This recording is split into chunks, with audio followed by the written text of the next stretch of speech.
How's it, everybody? Today we have a special episode with Kuhao Zane, brought to you by Toyota Hawaii. Be sure to check out Talk Toyota, a new series on Toyota Hawaii's Instagram where Kumu, Tutu, Sista Moki, Sheriff, and all my killer characters are showing you how there's an electrified Toyota for all lifestyles. Guys, this is the first time I've been able to create content where all of my characters are on camera at once. I got to film with all of Toyota's newest hybrid vehicles, and they're super sick. Niele or not, Toyota has a model for you and my multiple personalities.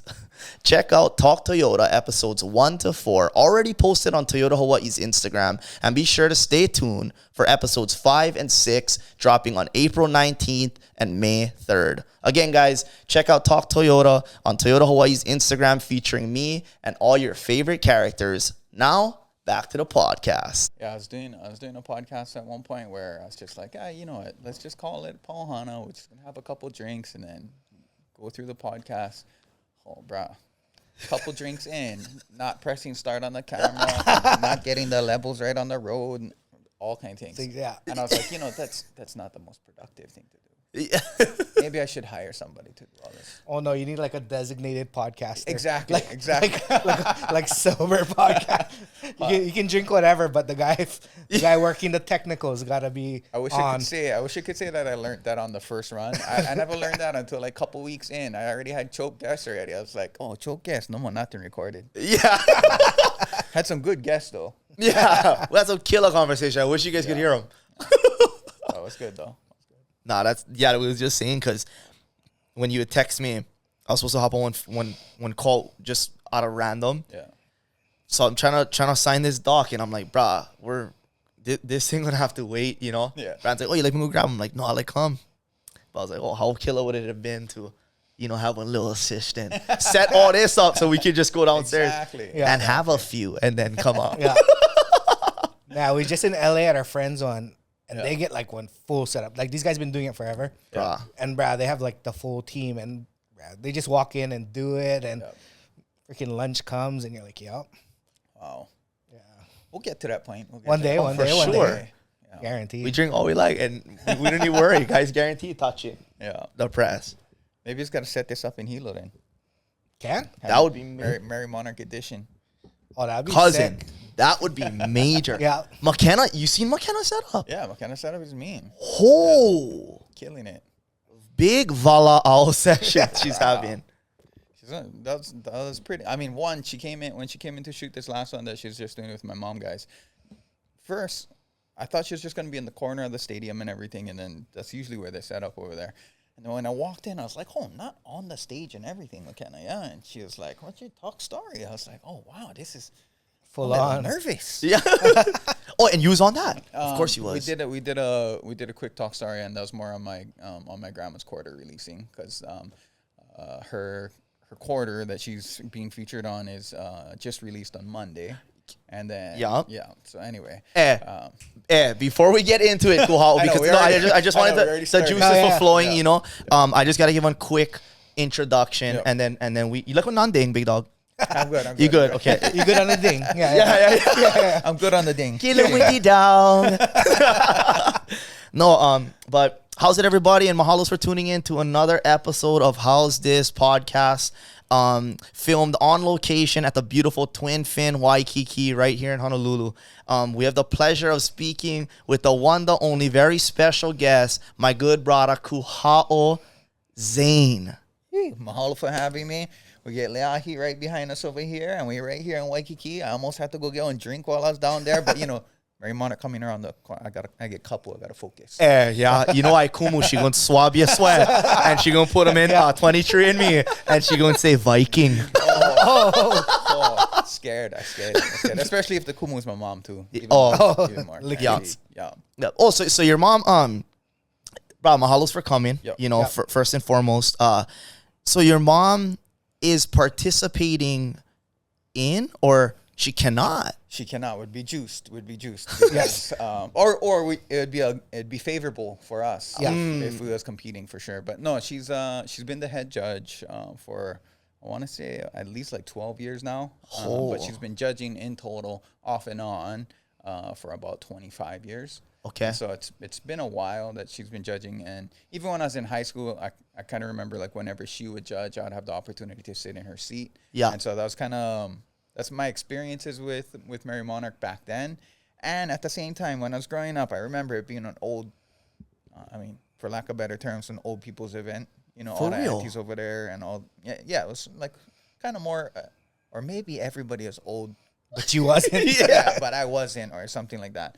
But I would definitely say in the past, maybe like 10 years, even less, maybe like 8 years, definitely Hilo and Merrie Monarch during that time period is just such more of a youthful event. And I just like the fact that there's so much like youthful interaction with such an important cultural event too, you know? Just a mixture of all of that together. Plus some crown shots and whatever else. Yeah. What happens up at what you guys call it, at the loft where we was? That was good fun. That's just the office. That's the office. Yeah. That was Work good fun. meetings, Yeah, work at meetings, Yeah. exactly. Yeah. So, yeah, because that's what I was gonna ask you. You know, like last year when I was at Ola Hilo, Yep. you know, it was the first time that I ever went to the Big Island during Merrie Monarch. Yeah. And you know, I was with the Toyota team and stuff like that. But cousin, when I tell you, what mall is that in Hilo Town, where they all set up and you know the vendors on the inside? Which one was that? Was that I mean, it must have been one of the marketplaces that was set up previously, but the marketplaces in general in Hilo go off. Cousin. Yeah. I can't even imagine how much people actually fly in. I was thinking to myself, Hawaiian Airlines cargo, they probably cargo so much product in during this 100%. time just for that. But yeah, there's multiple marketplaces all set up throughout. It's literally on Gold Rush nowadays. No, for real. Because like Hilo Town is booked, right? Yeah. Like you don't get Everything, nothing. Everything. Yeah. Airbnbs, nothing. I had to sleep out in the puddles, the rain. But it was at Hilo rain. I was so pumped, you know. Proud of that Hilo rain. Yeah. Keeping people clean. Yeah. Oh yes. Some people. Yes. Some people need that. Yeah. A little bit more, right? Yeah. Yeah, so just Merrie Monarch in general is such a special thing, and especially my grandma, Edith Kanakaole, she was an integral part of Merrie Monarch. Yeah. In the starting of Merrie Monarch, her alongside with Uncle George, Noope, and then Auntie Dottie Thompson. And so Auntie Dottie Thompson's daughter, Auntie Luana, and she's the one currently running Merrie Monarch right now. And so my grandma was kind of integral to the start of Merrie Monarch as an overall festival. Okay. And then my mom, of course, as well as my Auntie Pua, Kanakaole Kanahele, both of them have been off and on judges, and Auntie Pua also has been a commentator. And then for me, on my side, I've been dancing hula for, I think I get like 30 years right now. Oh, Something okay. like that. I've been dancing for like 30 years. Kahiko. It's kind of nuts. Yeah. Get silver locks on the knee. Pele. Some Pele's hair. Pele hair, cuz. And then basically for Ho'ike night, which is that Wednesday night, which is when Ola Hilo happens, Ho'ike night always has to be opened up. So they have the court that comes in, and that's like the acting royalty, that's acting kalakaua for the event. And it's a way to honor the royalty, especially honor kalakaua who revived hula. Yeah. And so on Ho'ike night, they always have to have royal dancers. And so our halau kekuhi is the royal dancers. And so we come on usually as the first halau to like christen the stage and then go out there and do our performance. But my mom also takes that as, that's her opportunity, for lack of better terms, to show what's up. You know, she can kind of stretch out her limbs when it comes to certain costumes or certain ahu that she's trying to imagine. And a lot of it definitely, I would say, is guaranteed culturally grounded in her costumes, her ahu, but it's also, she's a real big fan of samurai films back in the day, like Musashi Maru and stuff. Okay. And so she has all of these different like ideas of how to integrate them together. And I think that accumulating onto the stage at Merrie Monarch, that's her opportunity to really stretch out her creativity to the fullest. Yeah. And she takes every opportunity. And so we've been opening Merrie Monarch. I think this is my consecutive like 21st or 22nd year dancing, which is kind of gnarly at an saw. I hear you. Yeah. Gotta get the stem cells. I tried to tell my mom the other day. I was like, "So, mom, you know, I was thinking maybe this is one of the last." Oh, shut up! Oh, shut up. Okay. Yeah. What was that? No, Yeah. okay, never mind. Yeah. I keep going. You hungry? We get 'em. Yeah. But yeah, so I think it's an opportunity for everybody to come together for Merrie Monarch and these different practitioners, definitely of hula, to like elevate the dance of hula. And at the same time, I think for my mom, it's her opportunity to be able to showcase her latest when it comes to choreography, when it comes to research of specific chants, and then of course with the costumes and what she's inspired by at the moment. So all kind of things coming together. It's super interesting. We're really into history, but when you say researching different chants and stuff like that, like, is there people that is talking to? Is there museums that she goes to check out for documents? Like, what is the process of something like that? She Google her own mind. For real? Yeah. Oh, she get them on search. She has. She definitely. So as a Halo Kikuhi with my grandma, of course, with Edith, and then my grandma's mom, Merrie Kikuewa. And even before that, her kumu was Naholava'a. Naholava'a was a kumu that came from Nahiku in Maui. And so just in that line alone, there's about 5 generations. Mm-hmm. And then beyond that, there's about 2 generations or 3 generations after me. So it's about 8 generations of cultural practice that I think specific to hula, and then even more specific to what you was talking about, but pele chants. Specific to pele chants, that's what our halau repertoire is known for, is these kind of like volcanic pele, like very energetic, bombastic like chants, and then we have the dance to be able to match to that. And so a lot of these chants have been passed down generationally, and so my mom just has this like unbelievable like photographic memory of these chants that she's able to pull up upon.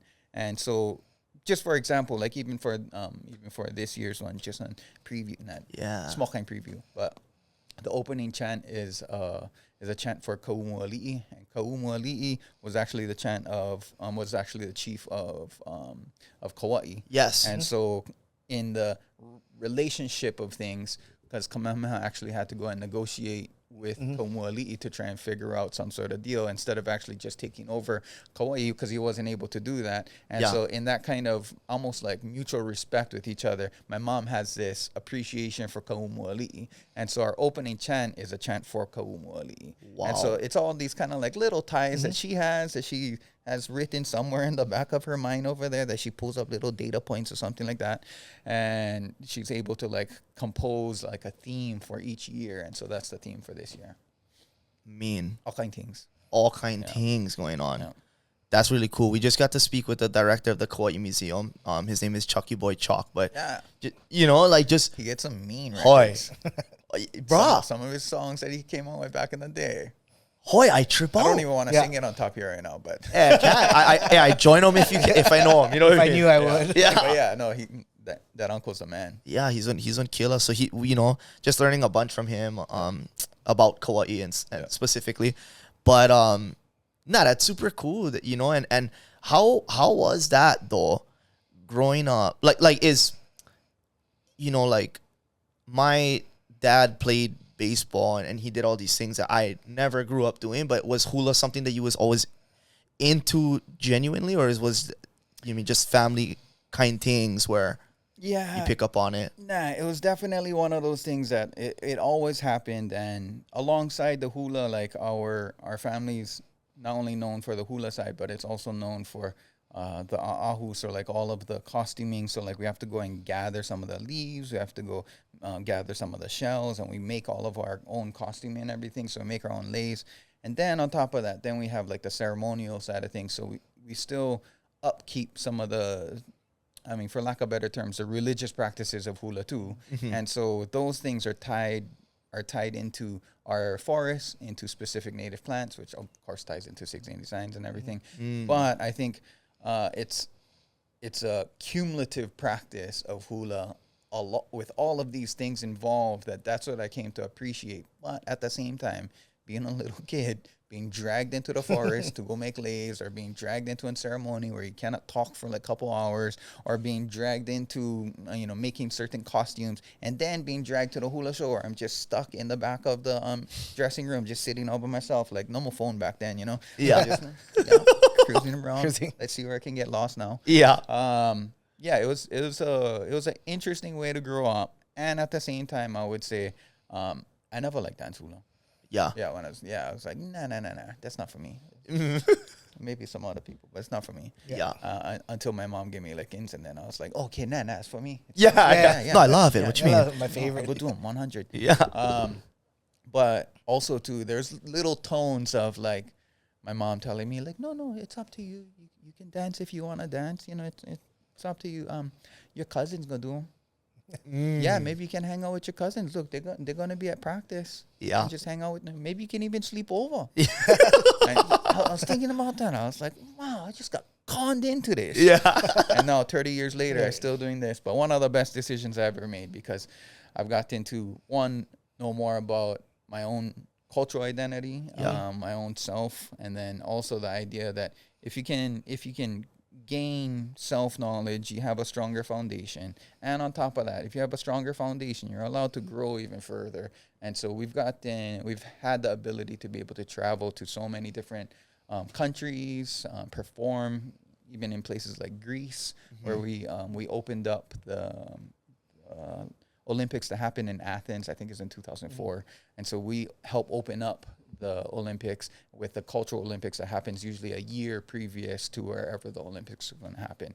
And so there's been so many opportunities, and I've gotten to learn so much. So that one little decision of wanting to just spend the night at my cousin's house. Yeah. Yeah, it kind of paid its dividends over the years, you know what I mean? So anyway, but yeah, from young time, it wasn't really a thing. And then somehow it came around later on. Appreciated. Well, it's kind of crazy, right? Like when I was a kid, not in hula or not in like Hawaiian stuff, but my dad was in politics and like on Kauai, and literally everything you get dragged to. Yeah. And you like, I may have been more angry about it, but like I hated it. Like I was like, totally. Like you almost like resent. Like I moved away when I like turned 18 just cause over it. But then like now moving back, you're like, oh nah, it was kind of important. Like the things he was doing was good. The people he cared about was good. Yeah. Like the actions that came through it was good. And I was just like, you just didn't get it as a kid. But now you're like, oh. Almost like osmosis. Yeah. Like there's all these things that you have ingrained in you that you never realized you did. Yeah. But because you went to all these things you hated to do. Yeah. You know, well, I hated, you never hated. No. I can't say that I loved it. Yeah. But definitely during high school time, I started to travel for hula.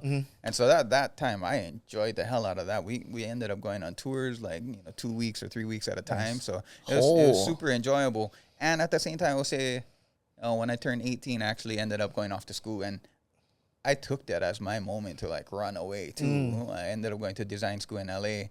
And so while I was going to design school, I practically didn't dance at all. I barely had any like cultural moments while I was in high school. While I was in college. But I think what it offered me that time to like get away a little bit and then realize what I was missing too. Yeah, so 100%. Yeah, no, I agree, because like when I went to New York, like it's just such a like broad juxtaposition of like spaces. Yeah, that now you're like, oh, the thing I was running away from is kind of actually pretty sick. Yeah, you know what I mean? Yeah. Like you think the grass is always greener, and then you're like, well, actually, back home is pretty good. Yeah, for sure. And so I guess in this whole Merrie Monarch theme, and that's why we was telling Toyota Hawaii to make sure that that you fly in early. Yeah. So that Merrie Monarch night, that Ho'ike night, is something that's important to me because I've been dancing. I mean, it's kind of crazy. It's hard to describe. Like I was even thinking, how many seasons did LeBron play for? Yeah. And then how many years? Like even there's this girl Kuhao who has been dancing longer than I have. And she still dances in the front row next to me. But, like, I don't know. Maybe she get a couple years on LeBron. Just the amount of years that she's been dancing on this biggest stage of hula, you know? And so, I mean, I'm not saying that I'm an athlete or anything like that of that sort. But just in the longevity and then the consistency of things, definitely it's something to celebrate that our halau has been able to open up this Merrie Monarch Festival, the Ho'ike night, all these years. So that said, I brought something special for you. For me? Yeah, I brought something special. No. It's the coveted Ho'ike ticket. No, not is it? Yeah, because it's sold out already. God, so I brought you oh my gosh.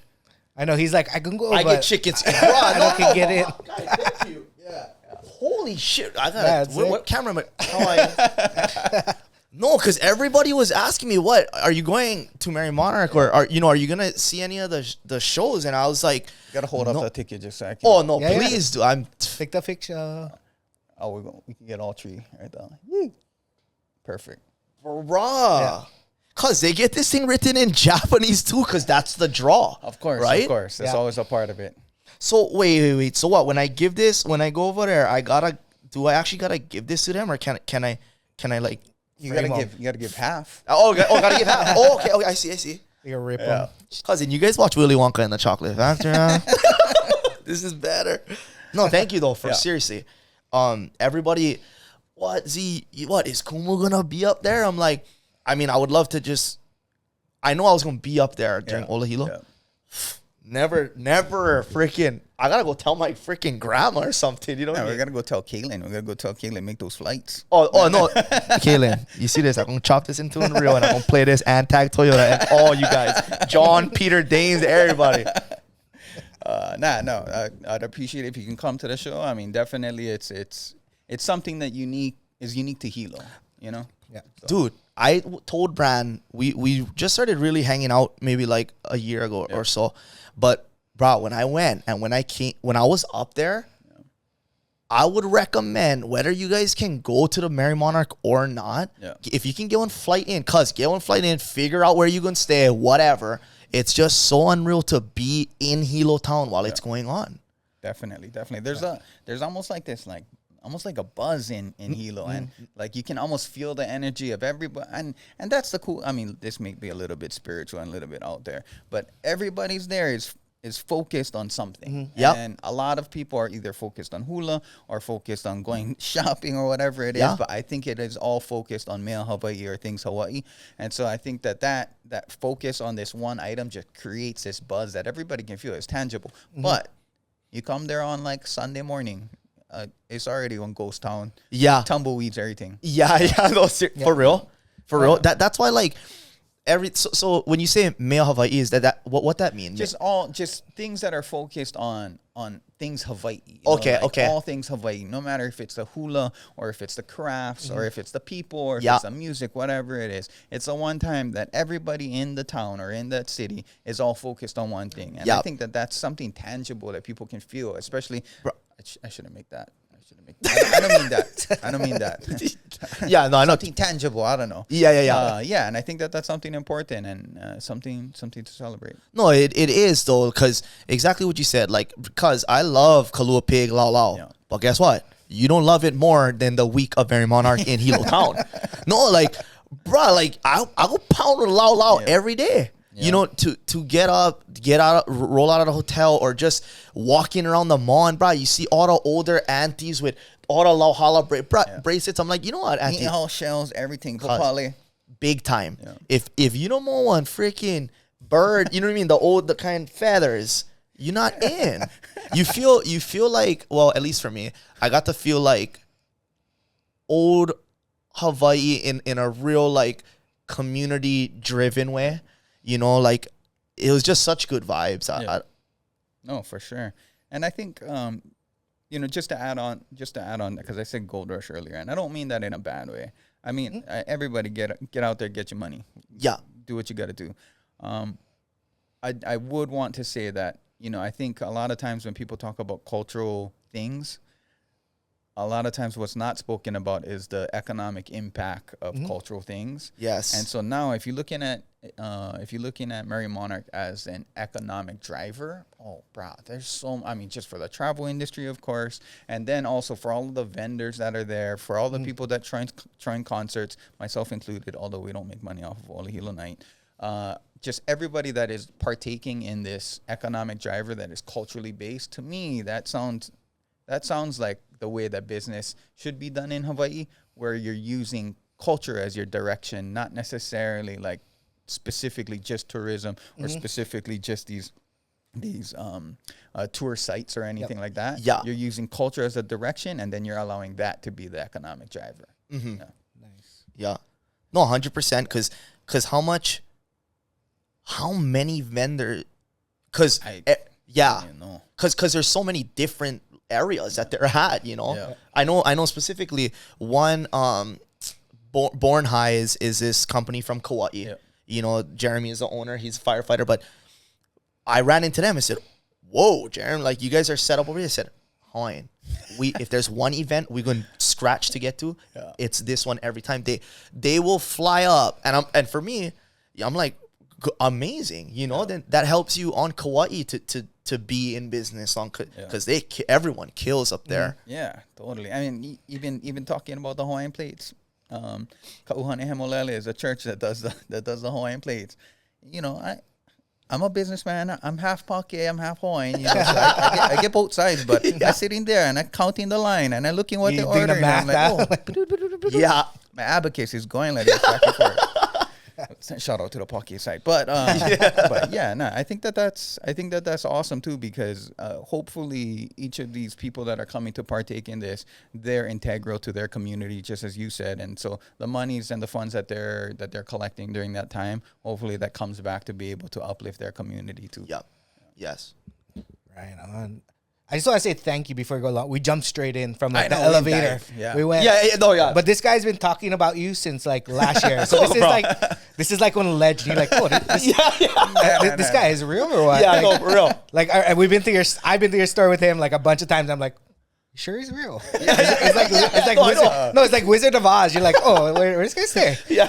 Lately it's been like that. But I'm stoked you're here. Yeah. And you said something in the beginning that I think kind of like coincides. Is like there's this youthful kind of like participation now, where I think that's kind of like growing, and that's pushing like not just the economics, but just the growth of like Hawaiian and the education. Yeah. You know, because like growing up, I mean, maybe it'll come out next week, I think. But we did one with Chalky Chalky, and I get into like kind of how like growing up, like I just never knew nothing. Yeah. You know, and like I had one, I think half a year in the 8th grade of like Hawaiian class, and that was it. And Intro. like, and I had no real like care. And now you're like, oh, you know, as it being like part of you, you kind of like feel a little bit guilty about not knowing. Yeah. And then now I'm like, oh, it's kind of sick that there is this like push from younger people, and even younger than me, that are like really trying to get into it and learn, you know, and figure out like what was the things, because there is this part of you that you like just don't get, you know, because you never had the ability, and it's not even like even the chance, right? Like it's so passed down person to person that if you don't have that access, and now it's becoming like accessible, you know, through doing Merrie Monarch, through it being like televised, through understanding all the different stuff, all the cultural relevance, all that kind of stuff. I think it's pretty sick. And the fact that, like, even going back to the legend thing, I mean, like, every time we talk, even this morning, we're like, oh, wait, his grandma's on the quarter now. Yeah. Like, no, I seen that. Yeah. I seen that, and I was like, oh, that's crazy. But that impact, right? Like, she invested, what 70 something, is when it started. And then till now, so 30, 50 years almost, like, that's how much invested. And now it's coming to this fruition where it's like blooming. You know what I mean? That's funny that you said that. And I was actually, so with this quarter, we're actually planning 1, 2, 3, about 4 events that are happening in the coming months to celebrate this, because it's such a huge occasion and huge honor too. I was thinking to myself, I was like, you know, within our family, within the Kanakaole family, it's kind of known that like you have big shoes to fill in general, right? So it's just something that you kind of understand, and at the same time, sometimes a little bit heavy to shoulders, you know. So with my grandma in mind, you know, when one generation passes, they've done their achievements, they've done their accomplishments, and then that way it's the next generation's chance to be able to step up to the plate and do your own achievements and do your own accomplishments, so that you can add to this almost like to this collection of Kanakaole, or Hale Kanakaole was what we call it. My grandma pulling this one off from the grave. I was like, brah. Grandma, how are you supposed to do anything after this? I don't even know how to beat this. I mean, people just flipping quarters over here, which is, wow, I see how it is. So, it's a huge, it's a huge accomplishment. And I was just writing a little, like, paragraph about it, because a lot of these events that we're doing, and even products that we're releasing during that week, and we just want to kind of we want to describe in detail what her accomplishments were, and at the same time try to educate some people of what she did too. But for me, some of the stories that stuck out, there's this one story that my mom told me, and she was kind of like the kupuna that George Helm. So George Helm, of course, like a huge icon within the Hawaiian Renaissance currently right now. And to me, George Helm is our Tupac, like in Hawaii, you know? Okay. Because his life was taken a little bit early, and so the legacy and the legend that he lived was able to like be amplified from his life being cut short. And so the fact that George Helm was such a passionate speaker as well as musician, to me, all of these parallels just align with Tupac, of course. But the George Helm or the Helm family, they were told when they were young, all the siblings, go out and go find one kupuna to be able to learn from.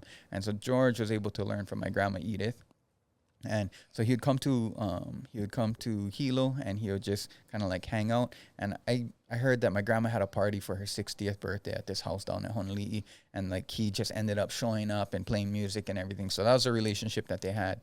Well, one of the things that stood out to me when I was talking to my mom about this is that my grandma was a translator for the court, and so whenever for the county court, and so whenever there was any like land disputes, like let's say if like this ohana has kuleana land claims to a specific area, and then places like, I don't know, like the national park or something like that is trying to take it over, then it would go into court. And so she was a translator because some of these families, makolelo Vale, so they only spoke Hawaiian.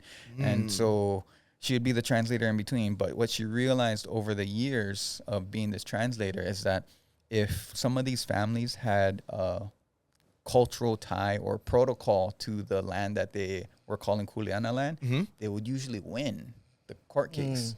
And so it's weird because in U.S., church and state is so like supposedly supposed to be separate, right? But religion in U.S., it's in United States, is always respected to a certain degree, right? And so she's learned over the years of being a translator that since religion is respected, that if you can show that you have religious practice or cultural practice to this piece of land, that you're more than likely to win in court. And she shared this with George Helm. And so a part of this sticks with George Helm, and then he goes and he starts this whole Kaho'olawe movement at the time to be able to get Kaho'olawe back. And one of the things that was first done was to be able to create a protocol or a ceremony that could be done on Kaho'olawe so that they can start that cultural practice or that religious practice to that space. Yes. And then over the years, of course, George Helm passes away. They keep doing this cultural practice. They keep doing this religious practice. And over the years, it was, disputed over. But the military ended up giving Kaho'olawe back. And so it's just these small little like stories that not a lot of people know about. But I would say that my grandma definitely was a solid contributor to the Renaissance, to the cultural Renaissance of that time of the 70s, like you said, 50 years ago. And I think that it was also by design that she knew if she could set some of this, I'm speaking for her at this point, but I would say that she knew, or she maybe foresaw, that if she can set enough groundwork that we would have portions of the culture that are flourishing today, and that way we wouldn't have to rely on just maybe 100 aunties that speak Hawaiian. Yeah. And now we have generations of Hawaiians that speak Hawaiian and know every word to Smoke Meat by Kaikene, Yeah. Just in general. And I think that alongside that, I'm of the same generation of where I was a part of the first Punana Leo class back in 1985. And during that time, there wasn't a lot of native speakers, of course, and so even for me, there was a little disconnect. And I'm not fluent at all whatsoever. Like I can understand, but I'm not able to like compose sentences. I'm working on it. Okay. Yeah, I'm not fully fluent. It's an interesting fact. Yeah, and it took me a little while to, like you said, to just be comfortable with that. Because obviously I have some cousins that are hammers, and so they're over there like they just talking to me, and then I'm like, me taking the data. Yeah. Okay, so this is how I feel. And And so it took me a long time just to be comfortable with that. But at the same time, I was still able to be steeped in cultural practice, being able to learn about hula, being able to learn about kuahu, being able to learn about the chants. And so I still had like this portion of me that was there. But I think that what my grandma was trying to do back then was just set the groundwork so that the next maybe like 2 or 3 generations would be able to flourish. And I think that that's what we're seeing currently right now. No, I mean, definitely, like, right now, there's so much stuff. And yeah. And even from a design standpoint, I would kind of give you a little bit of credit. You know what I mean? There's so many, I won't say modern, but inspired design that's coming out now that is like just top notch, right? Yeah. It's like wherever you are, design is design, right? It's based on whether it's math, whether it's like ratios, whether it's stuff. And then now you're adding that cultural element to it. And I think there's so much to Hawaii, and it's been hidden for so long, and even to like people here. Yep. And then now that comes out, like these like world-class things that is on the same level as anything else. Yep. And it can be relevant. Yeah. And I think no, thank you for adding that. I think it definitely is relevant. Like you said, I think my mom's main goal for hula was that she wanted to show that her choreography can stand on the same level as any other of the classical dance choreography out there in the world. And so she set out for that, you know, in the 70s, and she was able to like go out and accomplish that. And we've danced in some of the most prestigious dance arenas and danced alongside some of the most classic disciplines out there. And I think that she was able to pull that off in her time. For me, with her as inspiration, I wanted to do the same for design. I wanted to be able to integrate cultural storyline, cultural narrative, but also use our aesthetics that are culturally embedded and show that can live on the same pedestal as any other design out there in the world. And at the same time, get these specific companies to be able to work with us, and also get these companies to have some sort of reciprocity back into the community of Hawaii too. And so I think that was the initial goal for me, was to be able to rise design up to that level. And I think now the next step after you get the sign-offs, then you get the partnerships, and then after partnerships, we're only looking for equity and ownership after that. But I think that we've slowly progressed through the years of getting these larger projects with whoever, Nike, Tiffany's, Louis Vuitton. We've done like the round of projects all over the place. Now I think that we're trying to get it to a point where, how do we get these companies to acknowledge that they're a part of this Hawaii signature here, but at the same time, I think that Hawaii signature that they play in also has to be paid for to a certain degree. Like it has to be reinvested back into the community to a certain degree. So now it's kind of funny that you said that. No, is he really here? Because I went down to the shop, he wasn't there. It's kind of funny, but that's kind of what I've been up to later, is working a little bit more in the background to just connect some bridges between culture and business, you know, and have maybe some of the friends on both sides understand the benefits and see where there's opportunities to work together. Nice. I think that's key, right? Like, I think it's key that we, like, all the different business people of Hawaii realize, like, it's not about isolation. It's about like having your identity, but then working with. And I even think that, like, the original Kamehamehas were, like, very cognizant of that. Like, they weren't, like, so isolation. They went out, they learned, they did that, they came back home. Yep. They also had respect for their culture, and especially the importance of their responsibility of taking care of their people. Yeah. No, definitely. You know? It's documented. Paella was like, oh, wait, those 2 white guys over there? Oh, they're the leftover? Oh, hey, should bring them over here? No, they can't go anywhere, but should bring them over here? We'll work with them. We'll work with them.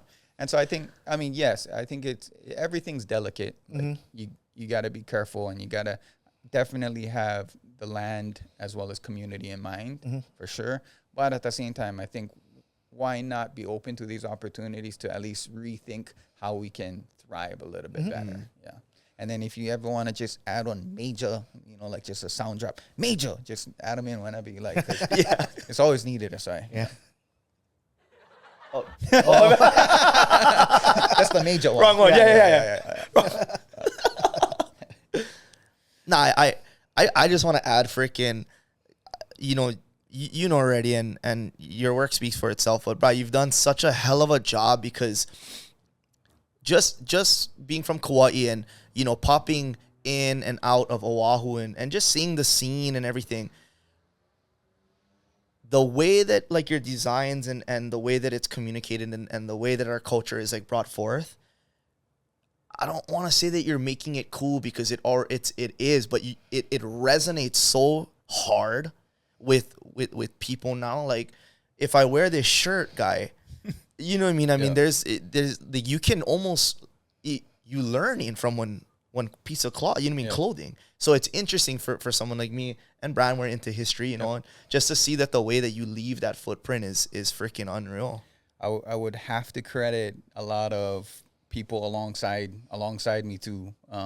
Definitely Jamie from Calopico, and then also Ola from Fitted. Definitely, I think. I think there's Brother Ola. I think there's a good contingency of us that are all definitely helping to push this forward. And I learned from a bunch of people too. I had a more than enough mentors to be able to help me get to this point at least. And one little story about that shirt is that when my dad first, he does his hand cut artwork on, it's called Ruby Lith. And so it's just like this clear film and red film that's stuck together, and then he goes with an X-Acto, and then you hand cut into the film, and when you peel away, that's the artwork that's left. Okay. And so that's how my dad does his artwork. It's real old school, before computers kind of thing. Mean. I tried to do it a couple of times. I drink too much coffee. I cannot. Only lightning bolts. Zigzag. Which people still write checks to Zigzag Design sometimes. Just letting you know, it's SIGCANE. How dare you guys? But that design has a maile on the back, and everybody's familiar with maile just in general. It's like one of the most famous leis and most fragrant leis that we have, and even maile of Kauai too. Yep. But when my dad first hand cut that, and we put the artwork onto, I think he did it on a pareo first. Like, everybody that was looking at the artwork, the audience that it was going to, was like, "That's not maile." Because it didn't look like what a maile lei looks like. Because maile lei, it's after you process and you the vine. You have to spin it all together. And so his opportunity there was to educate people what maile actually looks like. That's sick. All the way down to the t-shirt that you're wearing right now. The crazy thing is, like, people don't understand how much maile it takes to make a lei. Like how much sticks you got to squeeze together and pull them off. No, that's why if you graduating in the state of Hawaii and you get on damn maile, you better hold your loved ones close. Yeah, you know what I mean? No, keep that thing till the thing is dry and hold the thing for long. Oh, you got to floss that thing for as long as can. Oh, for sure. That thing's hanging right now in our studio. Somebody just gave me on Ilima lei the other day, and if you see what Ilima flowers look like, they're real small and skinny. But when somebody, I know, I'm a personal. I call myself a lei snob. I appreciate if you went to the store and bought me an orchid lei. Completely cool. It's all good. But at the same time, I also appreciate the lei makers that over there making the lei. So whenever I get those Ilima leis, those are something that I definitely wear for multiple days, and then it goes up onto my wall later on. Just appreciating the amount of hard work that went into that lei. But yeah, I try not to be too vocal about my lei snob. Well, that's interesting about like Hawaiian culture is the amount of things that take so much effort, like the capes, the knee-how shells, like a whole bunch of them. Like all words, like there's kind of like this idea of like putting yourself and your work into something, and that's makes it super valuable, right? It's crazy to me because. Okay, so, if you had $10 in your pocket, if somebody asked you for one, you'd be like, I don't know. I can, but, you question it. Because, how much, in thinking back in the day, they would gift some of the people, some of the, visitors that sailed here, people that sailed here, they would gift them with these capes. And so just thinking about, like, these chiefs had such an abundance mindset, which is what they talk about nowadays. Deepak Chopra, whoever you like. This abundance mindset. They had such an abundance mindset that they were able to give that away. So never mind about the dollar. Just imagine how much they felt that they had inside to be able to gift one of those items away. And now, of course, we're in the process of trying to get them back from some of these museums and stuff. Yeah. But, in general, and just thinking that I think those guys, those elite from back in the day, they're the OGs of the abundance mindset, guaranteed. No, 100%. Like the Kamemele was at 80 years. Not lay, but sorry, keep. Yep. Yeah. What was 80 years? That's how long it took them to make it. Oh. Yeah. Like, you can have them. Yeah. Yeah. No worry. Come here. My kids. Yeah. We got you. That's like the equivalent of having, I don't know, like on Rolls Royce or something. Oh, you like them. Yeah. Just For real. Take the keys. Come back. Yeah. No, but just like you said, like the Hawaiians had like some super deep wisdom that like now, like all these other like self-help or like philosophical people are just kind of like bringing to light. But like it's very relevant. Like, I mean, even just a sustainability aspect, the idea of like producing, using a society that's like everybody has their purpose, and all those things. And like you said, abundance stuff. Like it's interesting that there is that like high level of wisdom. Yep. And that like the hard thing is through like loss of language, loss of like culture, like that kind of stuff gets lost. Yeah. And now to like bring it back and kind of almost like reclaim that in a way. Yeah, for sure. And it's unfortunate that a lot of that was lost too. Mm-hmm. And I think there's these little like morsels here and there. Yeah. Like the newspapers. The newspapers was one of the key strategic points that helped our culture move forward, because we saw the technology, if you want to call it. We saw the technology at the time was newspapers, and we're like, oh, wait, so you're telling me I don't have to chant this thing 1,000 times for somebody for listen to me. I just gonna print this one time and choke people can read them, and we adopted that technology. And so that's why we had such a large amount of people that was able to read. And on top of that, we had more printing presses and newspapers here in Hawaii than in America at the time. We had one of the first printing presses, color printing presses in Hawaii at the time too. And so I think that we were quick to be able to adopt certain technologies that we knew would be able to benefit us as a culture and as a people. And so I think now currently today, how can we, maybe that's a good question to ask. I mean, for the, rhetorical question, but how can we adopt certain technologies that is able to help a Kanaka mindset type thing thrive? 100%. Like, because I think Hawaiians were progressive, right? Like just in like even from like in electricity, yachts, like there's a whole bunch of things that like we saw, we adopted, we implemented before we probably given more time would have like expounded upon. And grew. Never mind if one of the yachts was just for champagne for bring back. Yeah. Oh, we're going back on. Bro, we need another boat. Oh. Yeah. I don't know. This champagne is mean. Yeah. Guaranteed we need another boat. Yeah. It's bubbly. I'm going to be lilikoi inside. Mimosa. There's some picture actually. You can there's a picture of Kanakaole sitting down, and they're all sitting like down on the ground, but they're having a feast, and you can see different umeke filled up with poi and whatever, and then there's champagne bottles. It's such a sick picture. Hawaiian. You know what's crazy? So I collect antique bottles. Shut up, brother. I should have got. Yeah, I get one, but so I go digging for these things. Oh, never mind. I know this. I remember did you talking to Oh, at the airport? Yeah, we was talking about it at one point. Yeah, but just as you bring that up, I'm like, because those photos I used to study, I said, oh my gosh, that's the one I'm after. You know what I mean? If you go talk to other people at Iolani Palace, they'll give you they'll do scans. Oh, I hope they will. Maybe I might be getting somebody in trouble, but they'll give you the scans of their menus that they had. And that's and crazy. It says champagne on the menu. So could I pay to take it home? No, I cannot. I don't know. You can work your magic. I don't want that much fool. Oh, nah, that's sick. Oh yeah, champagne. Oh, so they did have a boat just for that. Bring them. That's the rumor. That's the rumor. It's like, oh, you know what? Not gonna fit on top of the boat. We need another boat. Yeah, I don't know. That's some boss move right there. Oh, for sure. Like I mean, I think about that, just the image of Big Pimpin' video way back in the day with the champagne being poured out. I was thinking to myself, bro, this was happening like 100 years ago. What you talking about? Yeah. Don't get me wrong, I'm a fan of Jay-Z too, but it's like this was happening a long time ago. I bet you they had some If they had champagne, maybe New Year's, maybe fireworks. I don't know. We had electricity already. We was like Yeah. definitely ahead of our time for sure. We had a 32 cakes going off. Oh, so good. That was definitely on the stop to China and then on the way back. Oh, yeah. Exactly, 100%. Yeah. Third boat. Yeah. Ulumaika for that. So as far as Merrie Monarch time, hopefully, of course you're gonna make them down for that.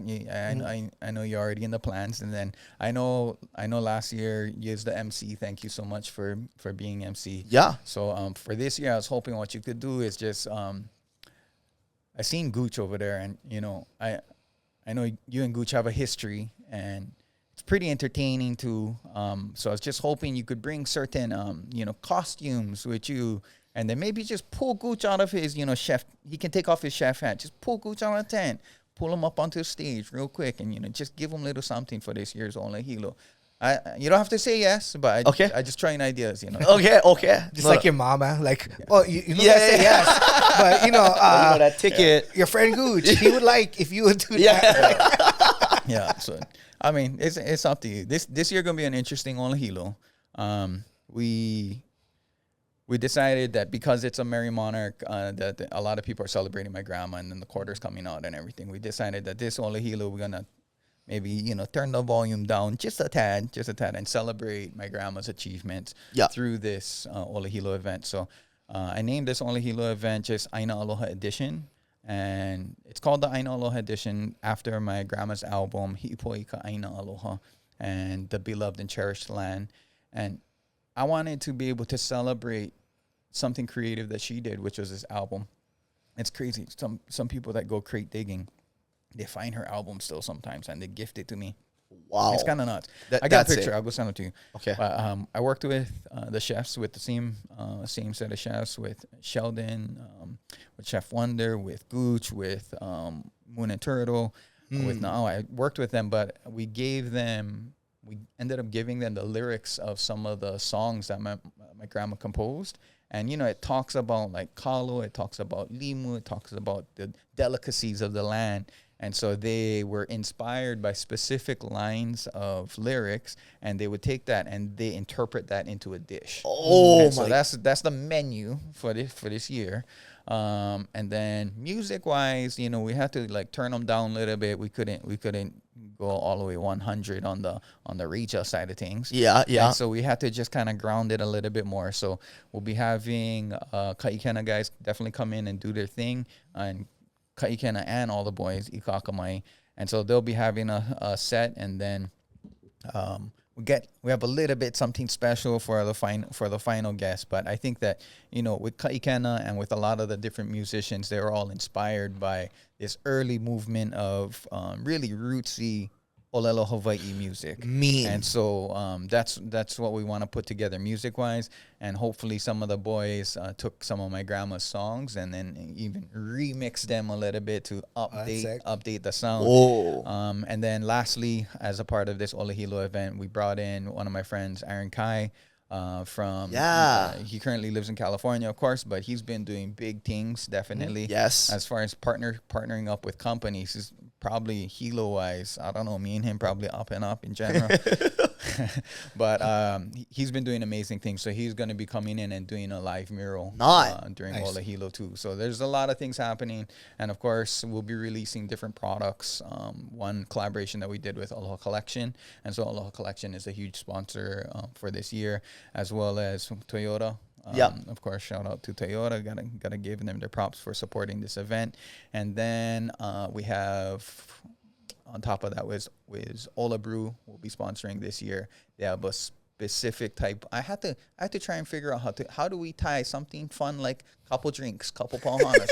How do we tie something fun back into Aina? And so just working with Ola Brew on this one made sense, because all of their ingredients come from this space, from this Aina.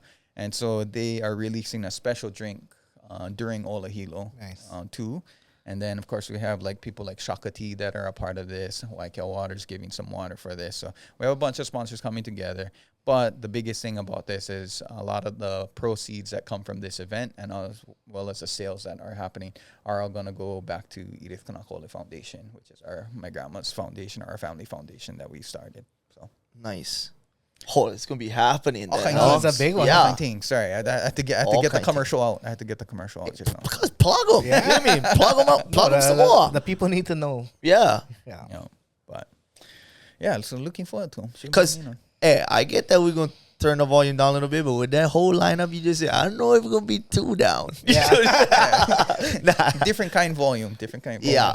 Yeah, this is the high pitch, like the dogs. Should be good fun, though. I'm definitely looking forward to it. And then, of course, I'm going to be coming off stage right from HAWAI'I night, too, which you going to be there. I will be there. With the ticket. Yeah. Yes. Yeah, so it should be a good time. But this is just something that I am curious about. Yep. You know, how do you with all the things that you have going on, which you you sent me that doc, that sheet that you have. Oh, kind of. Yeah. You know, there's the different businesses, the branches, and everything that you guys got going on, boards that you're a part of. But how do you manage your time and are able to give 100% to all these different entities and projects? 100%. I don't know. I hope it's not 100 because I don't feel too bad. Okay. So I'll pull it back a little bit. You know, when I was growing up, I went to Keaukaha Elementary. Oh, I'm speaking on behalf of Keaukaha Elementary. I gotta give you the Keaukaha sticker. Oh, wow. Okay. Because what else you get in that pocket? I get one from Okay, I get the light one. the Keaukaha sticker out. Oh, sorry. I was gonna put on for This Keaukaha. thing will be right here. Yep. That's right. I grew up in Keaukaha, went to Keaukaha Elementary, and I wasn't really that good at school or anything like that. So for me, just making it to the next grade was an achievement. You know what I mean? Yeah. Like I had to take correspondence, summer school, everything. So when I started to get a little bit more success design wise, you know, I was already such an underachiever in school that I was just trying to achieve anything in design. I was just trying to do a logo, I was just trying to do a T-shirt that somebody would like, and just kind of starting off small. And then that kind of like homestead like mindset stuck with me for so many years. And even up to like in the 2008, maybe 2007, I started to do some larger design jobs for bigger companies, and I was just like in my own head, I was just like, you know what, I want to be one of the most successful homestead brothers out there as far as, you know, when it talking about design. And I was happy to just achieve that. Yeah. I definitely would have to give it up to my other half, my better half, She Kamakaala, and then also we just had our first son, Yeah. Naholava'a, and so he's 4 months old. Bruh, that guy is taking now you're bottles busy, down. I mean, milk bottles, I should say. Yo, I said Taking bottles down. Yeah, I'm like, oh, bruh. His uhans is just like chubby like that. Anyway, sorry, I can go on for days about that. But it was definitely in a lot of conversations with her, and in those earlier years when we were just kind of dating, that I started to realize that, you know, it's cool if you want to be that one, like, influential, like, successful person that everybody can aspire towards. And that's awesome. And at the same time, how are you going to set the groundwork for more change to happen later on in the future? Kind of similar to how my grandma did.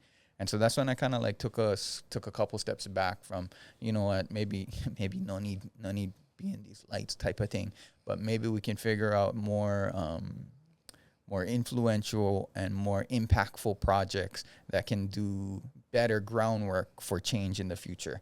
And so that thing that I sent you, I just wanted to share that with you because, you know, a lot of times, I guess what people see on the outside, they would see Sig Zane Designs. That'd be one thing that they'd see. And I make aloha shirts.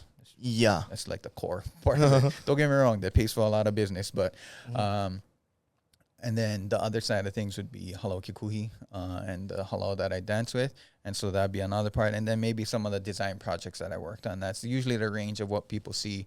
But inspired by Shea and our conversations, as well as my team at Sig Zane Designs, I also started to like spread out and figure out how can we do a little bit more work with Edith Kanakaole Foundation, which I've been the president. I was voluntold to be the president. Plenty of that, no? Yeah, plenty of that. I definitely fluent in that. Yeah. I'm about 7 years now, and so some of the projects that I'm working on in the nonprofit, with our nonprofit, with my cousin Luca, and then my other cousin Lani Huli, we're working on these projects that can kind of positively affect tourism, because I don't think tourism is going to go anywhere. And so my whole thing about it is that, yes, we can hopefully try to control the numbers so that can have a better impact on our environment. That's one thing, especially after COVID, that we know about now. And at the same time, if we're not giving these tourists or even the tour guides and the tourism industry the right opportunity to learn about the culture, then maybe us as the people that hold the culture aren't doing our part. And so that's where I was just talking to my cousin. It's like, we was down at the beach and we was listening to some tourists who were walking towards this poor little turtle who was sitting there, and bro, like busloads just for that one turtle.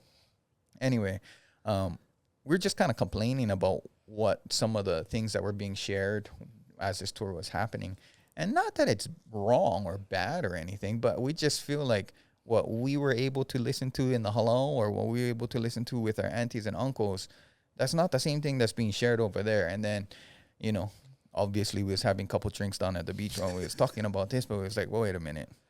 Maybe instead of us as being the complainers, maybe we should be the connectors. And so we decided, let's connect this thing that we hear from our aunties and our uncles, much like you guys are doing with this podcast. Let's connect that, and let's figure out how do we connect it to the tourism industry.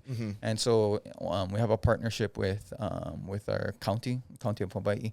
And so we created the KIPA program. And so the KIPA program, KIPA stands for, of course, KIPA is to him, KIPA, like to be a host, to be able to take care of people. But also, we're looking at KIPA as to properly educate people too. And so KIPA stands for Known Indigenous Perspectives and Alignment. And it's a curriculum program that tour guides or hotel operators, or even people in the hotel industry, even up into the corporate ranks, they can all come and attend this 2-day workshop that we have, that is just kind of an intro into Hawaiian perspectives, and then intro into how we view our land. And to us, we feel like that's just one simple step that we can take on one side, so that we can start to bridge the gap. Because I think a lot of the people that are out there, they're out there to make their money for sure. But at the same time, if they're educated on what the right decision is, maybe they'll make the right decision. Yeah. And so there's a lot of things on the nonprofit side, and we have a lot of partnerships that we're working on with the nonprofit side. Also, at the same time, I got to learn a lot of ways of how business works over the years. It's kind of nuts. My dad's 100% pake. I don't know if you guys know this. He's 100% pake. So I was organizing and folding clothes and organizing hangers from when I was like yay high. But officially on payroll, I just made 20 years officially on payroll this past January. Kind of nuts. Long time. That's why I was saying silver locks, pele hair. But in this 20 years, I kind of learned a lot about small business economics and how things work. And so hopefully I can just play my role, and that's why I showed you that whole spectrum of things, was just play my role and being able to be the connector between these different places, and maybe there can be better groundwork for understanding and even growth in the future, ideally. So yeah, with that said, there's a lot of partnerships that I'm a part of, and even companies that I'm involved with starting currently or invested in, that kind of move towards this more thriving and flourishing, where culture has a specific place that is tied to Aina over here, no matter what business is happening on the island. So all kind of things. Oh, yeah, that's big things. Yeah.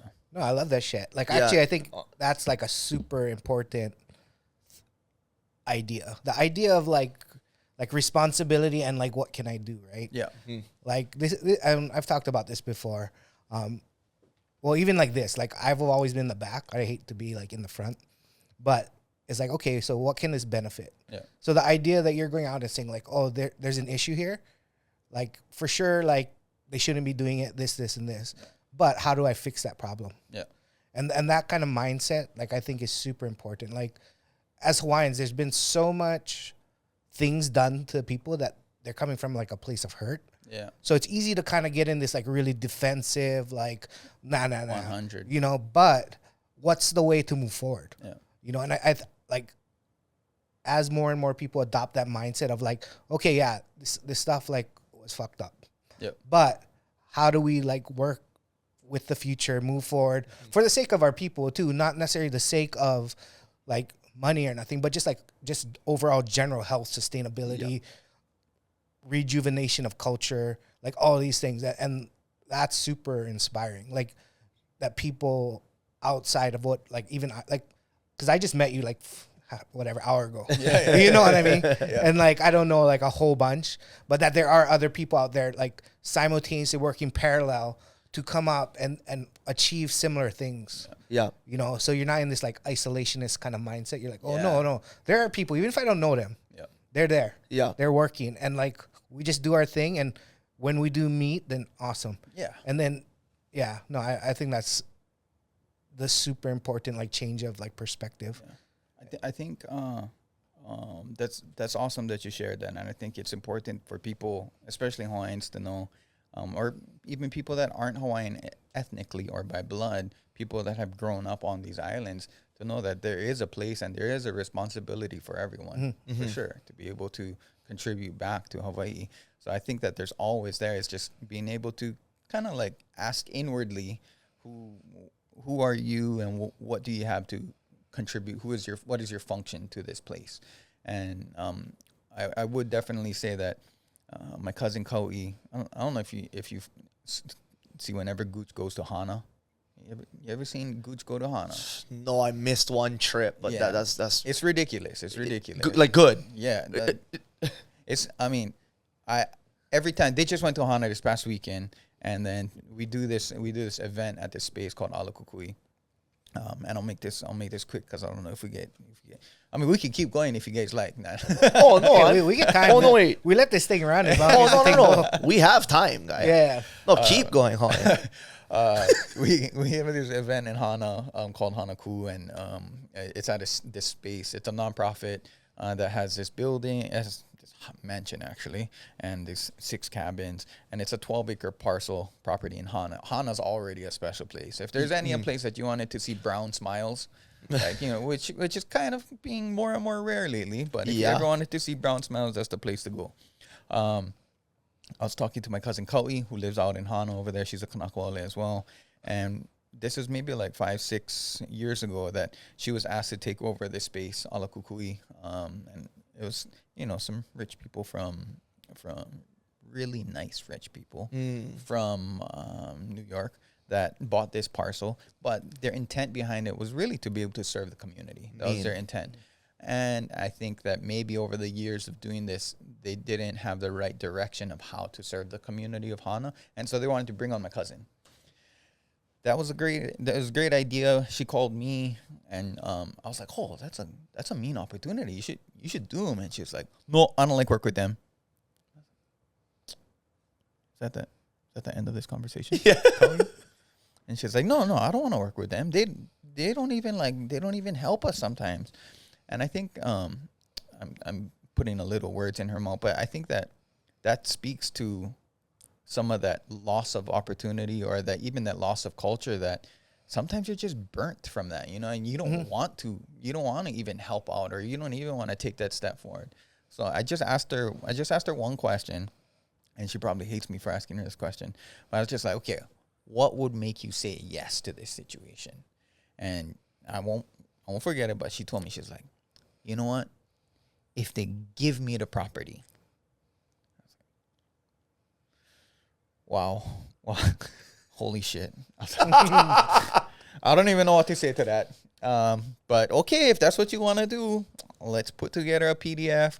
Let's make a presentation. Let's present it to the lady. And the people that had this property, they're actually really nice, and their intent is definitely there to be able to be there for the community. And I think that Kauai was just kind of like this missing link to be able to help the benefit of what their intent was. And so we did the presentation, and the idea is that this property, Alakukui, this 12-acre parcel with all of these buildings on it, would be put into the nonprofit that held this property. And that would forever, the title would actually be put into there so that this property would forever be a part of the community. And we presented it to the lady, and we said, you know what, we'll change some of the curriculum that's going on here, and we'll try to make it more of a community-centric curriculum where it can benefit the community, the people of Hana. And lo and behold, she finished the presentation. She called me up, and she's like, Kuhao, she said yes. Wow. And I was like, what? Wait, I don't understand this. This doesn't make any mathematical sense at all whatsoever. Maybe these people are doing math that I don't understand. And the lady kind of stuck to it. She's still supporting Alakukui, but now my cousin Kauai, she's the ED, the executive director of Alakukui, and two of the programs that she does, one of them is Hanaku, where it's kind of a food-centric event, and not only featured the chefs, of course, the chefs that we all know, like Gooch and Sheldon, but also we wanted to feature these hunting, gathering, fishing families of Hana that have been doing this for generations, and they know their aina in and out, like literally like back of their palm, because they've been doing it, and it's this knowledge that's been passed down for generations. So we wanted them to get together with these chefs and do an event based off of that. And it took a long time for us to understand how to do it, because, your typical uncle that goes fishing, he may not be the nicest guy the first time that you talk to him. You know what I mean? You can't expect him just to be open with aloha. But if you spend time with him, then over time it'll work. And so we made sure that the chefs had multiple times to get together with these families so that they can literally become friends, and so that when the event happens, it's a genuine combination of these two parties coming together. To me, that event is probably one of the things I'm most proud of being a part of. And of course, a lot of these ideas came from Kauai and came from Hana and came from Alakukui, but I think that it's a perfect picture of what could happen. And on top of that, Brian, you go to one of these things, the food is unreal. The drinks, unreal. Everything. Like, just enjoying the time there, but at the same time being grounded in all things Hana and all things Hanaku. Bruh, one of the best experiences. I would definitely say if you're going over there, go over there with another Hana person. Make sure that you have your proper people that go and fun. But other than that, if you can get over there, enjoy your time over there. And I think that that's just one of the ideas of how these things can come together where it can be of benefit. That's super sick. Yeah. I forget where I was going with this, but anyway, I just had to share that story. Oh, yeah, it's based off of the, maybe beyond just being burnt out, maybe asking yourself, how can we solve this, and if there's an opportunity to do so. No, yeah, 100%. And I totally agree with your mindset. Like with the tourism, it's not going anywhere. Yeah. So how do we work with it and capitalize and use it to help, Yeah, definitely, for sure. And so I think, there's so much different like nonprofits that I kind of help out with. Right, 3 of them for sure that are a part. And then on top of that with 16 Designs, and then of course all of the art portion of 16 Designs, and making sure that if you grew up here in Hawaii, that your art that you create can stand on its own alongside any other designer or artist in the world, and it's just up to your own personal motivation to be able to get it up to that point. And so I think that the opportunities are there. And so just for me, I think that maybe not so much the one spotlight person that's out there, but just trying my best to be able to create a network or a group of people like us that can just help for that change in the future, generationally, hopefully. Nice. Oh, meditation. I was gonna answer that. What do you mean? Yeah. I wasn't the biggest meditation person. Yeah. But I remember whenever I'd piss off my dad, he'd always go like this. He'd always do that. He'd do that all the time. And then I remember him just doing that. So whenever I'd like either get pissed off or I'd, get frustrated, I would always just like, okay, maybe I just got to breathe like my dad. Anyway, over the years, I actually started to meditate a little bit more often. So now I meditate regularly, not too long. Like I'll do maybe like 15 minutes a day around there in the morning. But definitely meditation helps me just kind of like center and ground myself, and a whole bunch more hippie words that you want to use, whatever hippie word you want to use.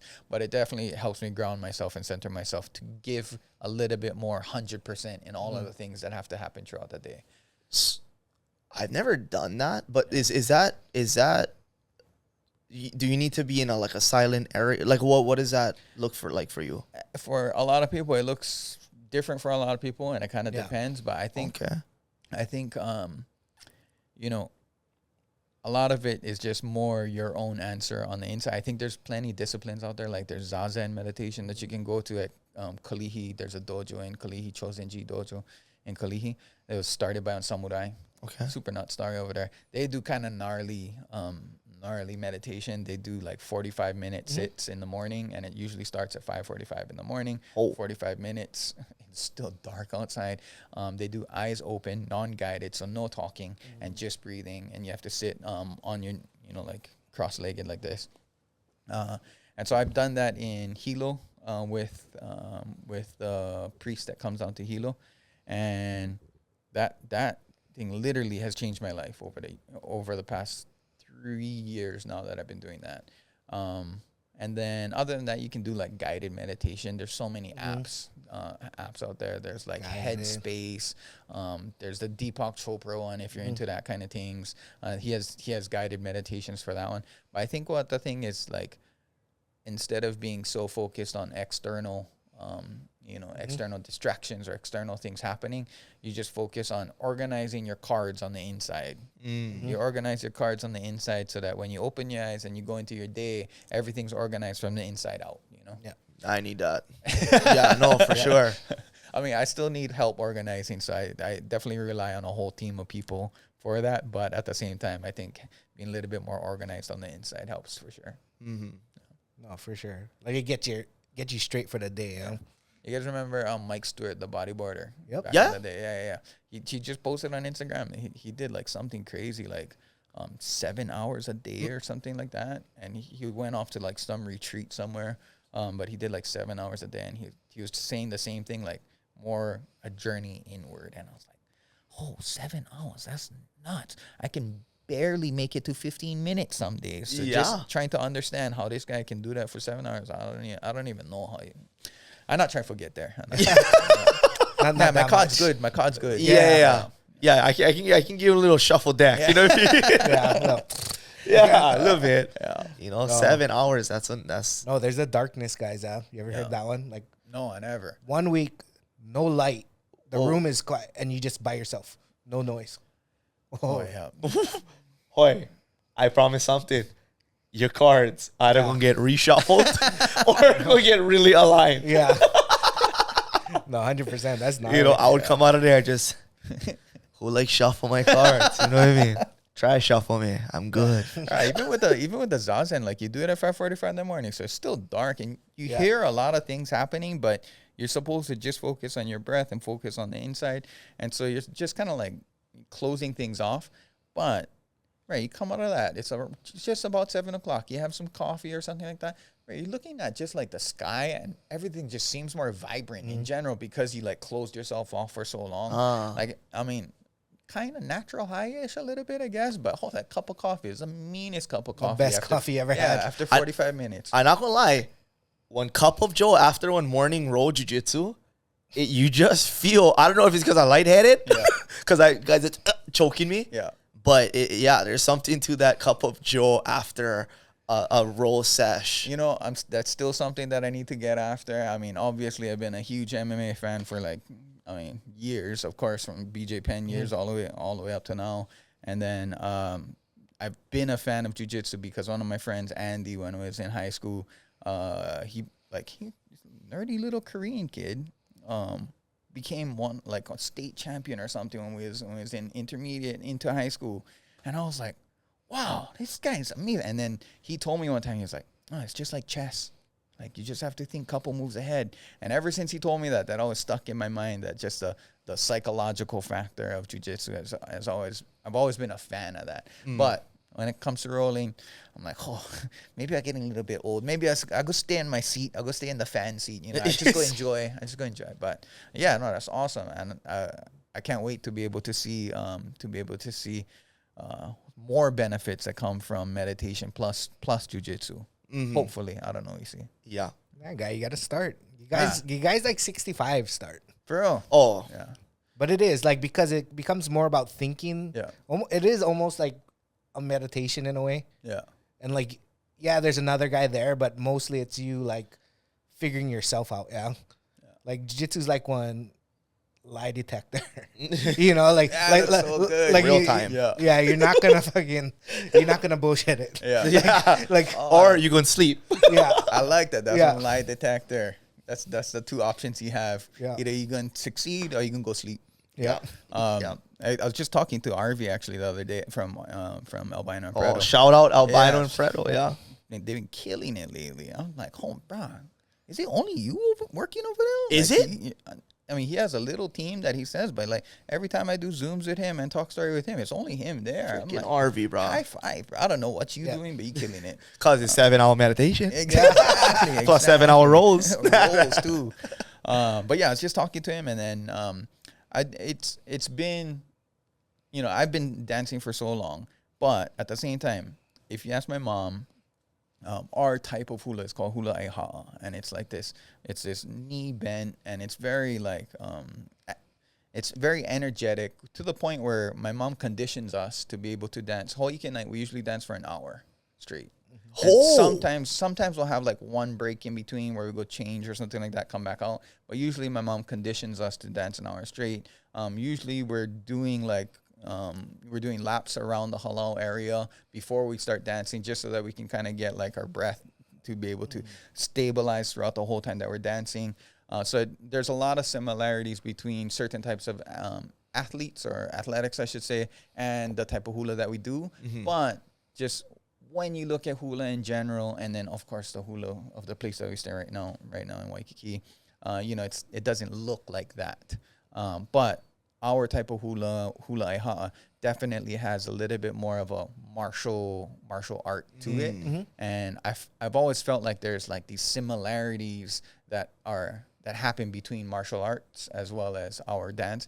And then even the stories that I heard back in the day of some of the halaus, you know, way back in the day, the chiefs that had their armies, they would come to the halau and they would pick their soldiers based off of the dancers in the halau. Whoa. And that's because, and it makes sense, because then you're already picking for coordination, for hand and eye coordination. You're picking definitely for physique. You're picking for stamina and all these specific things that you need in our type of hula. And so this relationship, or the similarities between our hula aiha'a and the martial arts, was always something that I was a fan of to a certain degree. And I got to talk to RV about this, and RV, you know, luckily him being a jiu-jitsu practitioner too, he was open to hear all of my thoughts on this. And so I sent him some videos, and he was kind of blowing his mind on our type of hula too, on our hula aiha'a too. And so he was just saying like, oh, that'd be cool if we kind of like showed some of those similarities. I don't know if we can show that through like clothing, or share that story through artwork or whatever, but you know, maybe some things happening. So we have one small capsule, mini capsule, and this capsule is also a little benefit for our halau, for halau kekuhi. But it's just gonna be a rash guard, and then shorts, you know, the albino and Preto short workout gear that they have. And then we'll have a couple t-shirts and then a towel. And so this is just a small capsule. It's just a warm-up. Just a warm-up to maybe something in the future. But I got to shout out to brother RV, because he's definitely been... I appreciate his open mind and his ear to seeing those similarities between our type of hula aiha'a and martial arts. Shout out RV, brother. Yeah, you know if I send that thing too, huh? Oh, yeah. No, Yeah. we're always talking story. Yeah. You know, that is freaking, that's sick though. I'm excited. I'm excited about it, and we should have it for this Merrie Monarch coming up too. Things on the horizon. That's quick. Small kind things. Horizon things. I think this is a story that I have a passion to be able to tell this story. One, because hula is perceived in a certain way, but at the same time, bro, my knees is like killing me. And then you can watch our warm up set. We're huffing and puffing. We're dying over there. So it definitely takes a certain amount of stamina to pull off what we do. But at the same time, I never had the opportunity to show that, and even to work with somebody like RV, who has a platform about martial art and of course has an amazing aesthetic, but to work with somebody like that and a company like that to be able to share our stories too, I think that's to me the kind of opportunities that design allows you to do, and I appreciate each of those. Big collaborations. That's mean. But now you got to start training. Yeah. Everybody telling me, I was like, okay. As soon as Merrie Monarch you sit in one triangle. You do. No, literally. Practicing God, them legs. Them legs would give you guys problems. I promise. No. Go sit up. But yeah, all kinds of things happening. Yeah, that's awesome. So plenty of things in the future coming. Even the unknown. Yeah, there's a couple of things in the future happening. Definitely with RV, we want a few more opportunities with Albino and Prado to share this story and to share this side of our hula. And yeah, I don't know.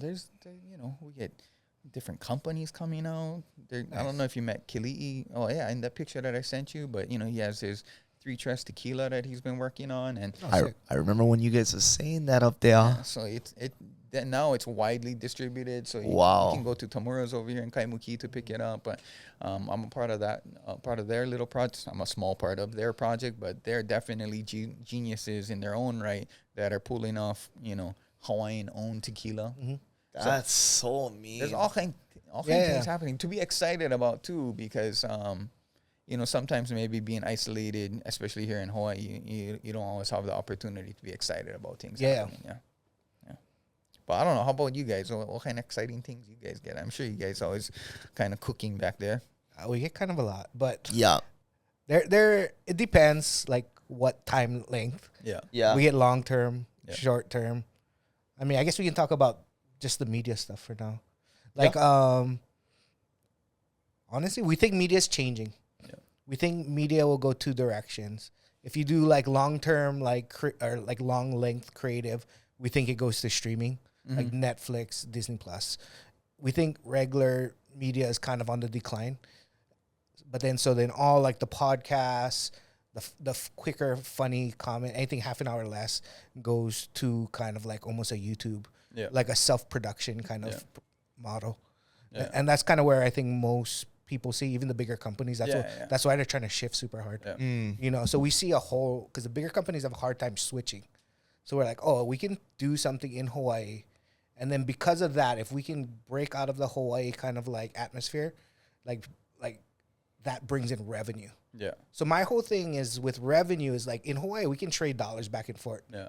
But unless we're getting a new stream in and collecting that, really all we're doing is like kind of passing it around. Yeah. Right. So Hawaii is super expensive to live in. And the only way I can get like my friends and my family and whoever's from Hawaii to be able to stay in Hawaii is we have to increase their total revenue. Yeah. Right. So if we can't make the houses cheaper, housing cheaper, they're going to have to get more money. Yeah. So how do we do that? And then this is one of those avenues that I think we can do that. And we can train guys to film. We can bring in huge contracts if we get the right attention. Yeah. Right. If we can just drive the distribution and the attention up, that's where our equity is. Just like the newspapers back in the day. We was printing newspapers. But that's all it is, right? Yep. Like it is the newspaper. It's just the new modern way of it being distributed. Yeah. And that's the way we view it. And then we can do that. But we don't want to be like, just Xavier. Yeah. We want to get like as much talent as we can. Yeah. As much guys. We want to work with them and like people who are like humble and like want to refine themselves, get better at it, figure out new stuff. Like whether it's in food, whether it's in home decor, I don't even care. Whatever the thing is, give them the opportunity and a platform to go and kind of give them a quick boost. If we can start up and have like a big enough platform, like as soon as they jump on and if we believe in them and we can kind of give them this quick boost where they wouldn't have to earn the 5 years. Yeah. He's been doing it like 8 years already. Yeah. So he's kind of like paved the way. And I remember developing that. Long time. Yeah. You know, so just that in itself is like, okay, these guys, hopefully we can create the infrastructure, the process, like, I mean, from the boringest, like how you pay your taxes to how you like invest your money. This is the part that they don't teach you in school. Oh, no, it takes you a long time to learn. Public school product. Oh, no, Same. me too. Yeah. You guys think you guys can run fast? Wait till the IRS. I promise you. You better get your passport ready. But yeah, so that's one of our goals is that. And I mean, we have other stuff in like land management and like ownership and co-opting kind of like, I mean, another thing you talk about is like tourism. Yeah. So I have this theory, like right now, if I go and do the math on like rent-a-cars, hotels, all these things, like they make a ton of revenue and the money generally goes to a big corporation pretty quick. Correct. So then, okay, we can complain about that, whatever. Yeah. Or we can say, okay, well, as a person, I want to raise enough money to buy one hotel. And then I want to offer the opportunity for ownership to whoever wants to put in. You can only put $50, that's fine. Every year you're going to get paid that dividend of that percent to raise that. And so hopefully that supplements. Yeah. No, that's beautiful. And just different ideas like that. Because I think there's a lot of holes in the system where we could capitalize on. Yeah.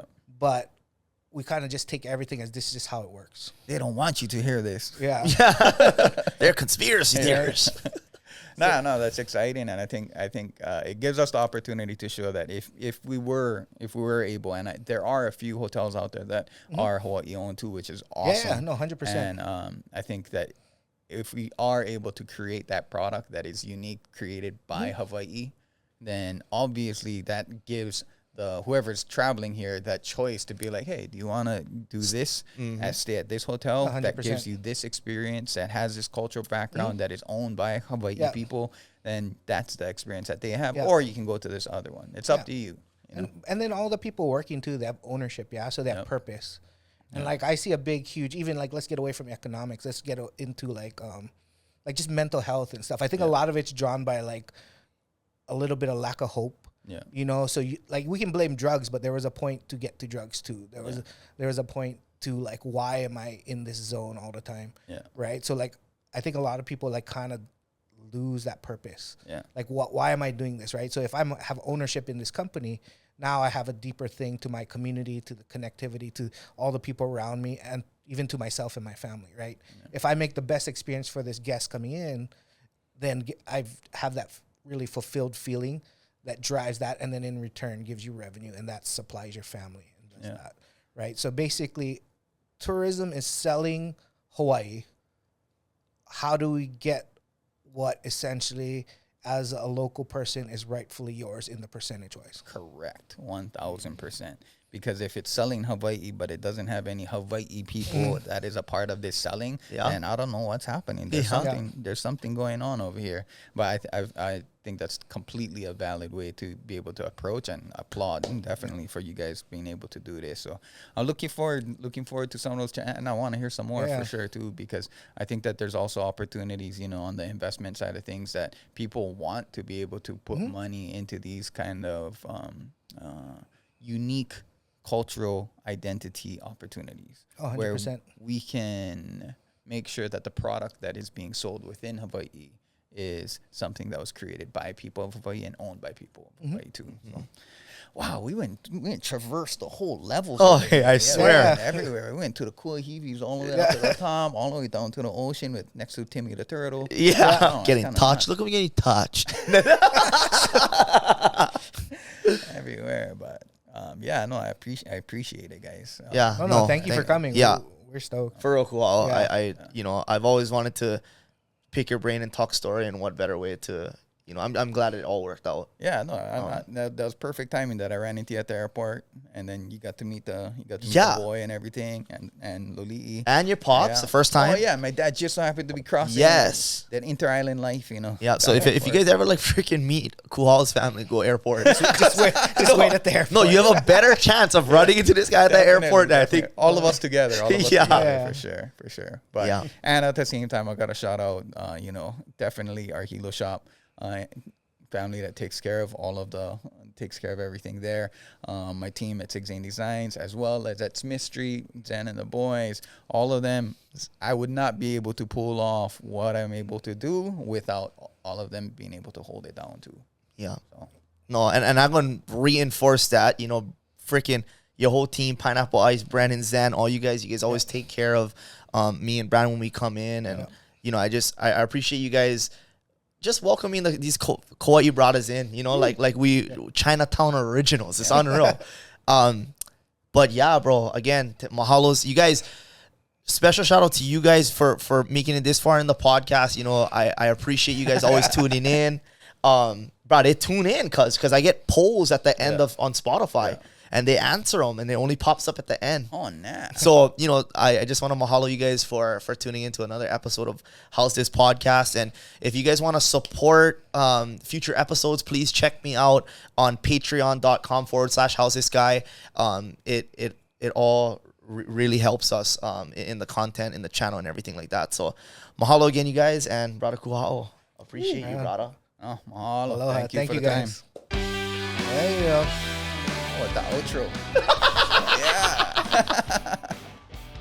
Show the major.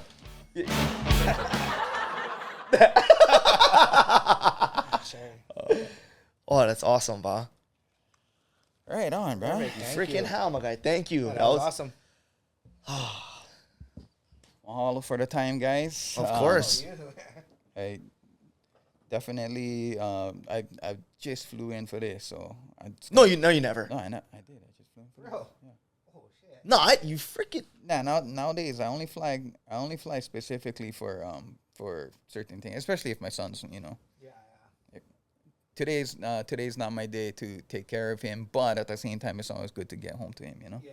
Oh, guy, thank you. Oh, thank you. Oh, no. Yeah. Because I think when I asked, you said, yeah, I think I'm gonna be there or something. I was like, oh. I was planning to come up for a couple other things, but then two things got shifted, and then so I was like, you know what, I'll just plan for this, so it's all good. Guy, I appreciate that, bro. But, That's.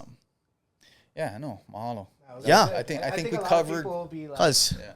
super stoked and affected by it. Yeah, no, and I appreciate what you shared too at the end. I think there's plenty opportunities. So we can talk story more. I don't know if you can come Hilo too during Merrie Monarch time. Hopefully, Gonna be fun regardless, but yeah. at the same time, Gooch. I don't know if you know this, but Gooch started dancing in our halal. That's how I met him. I never knew that. I knew him from high school time when I was in high school. Heavy. He's older, of course, but he started dancing in our halal. So a lot of his projects that he's had, his restaurants, are all based in the same mindset that we learned in our halal. Mental. Yeah. So for me, having him be not necessarily an MC, but at least host a little bit and talk a little bit on stage. Yeah. It's more of a significant thing for me. Oh, Because okay, he's got a part you. of my grandma's, with my grandma starting the halal, he's a part of this whole like generations from the halal type of thing. Got you. So, but yeah. I wish I could say that let's go down to the bar and have a drink, but obviously with Merrie Monarch around the corner, I'm not drinking right now. So Yeah, no we worries. can save that for Next time. Merrie Monarch time for sure. Yeah, Olahilo. Oh, you guys not calling him Olahilo? No, Yeah. we can call it Olahilo, but it's just Olahilo Aina Aloha edition. Aina Aloha I'm gonna send you the flyers and everything. Yeah. Everybody's asking me, even the ladies at Hawaiian Airlines was like, so what's happening? Well, we gotta bifurcate into that. And I was like, Auntie, don't worry, then it's gonna come out pretty soon. It's gonna all release next week Tuesday. Okay. And then products actually come out on Wednesday. And then it's the first 100 purchases online that will get a ticket into